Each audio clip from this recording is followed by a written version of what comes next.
Rightio campers, here we are. The rain is coming down.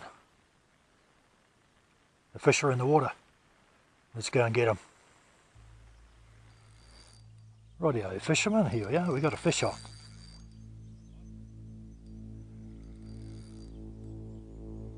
Haven't seen anybody else with one. Perhaps the other anglers might need to take up knitting. For some anglers, knitting is a better option.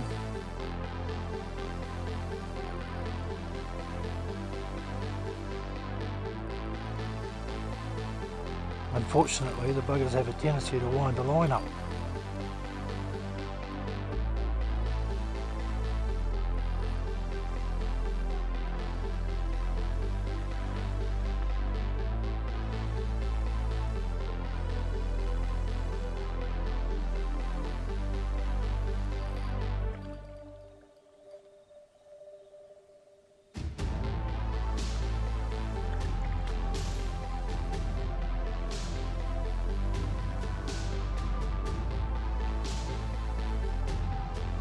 Rightio fishermen, there we go. Nice fish. Hatchery, about 4.5 pounds. Reasonably good condition. A little bit hard today, there's no wind. But that's all good.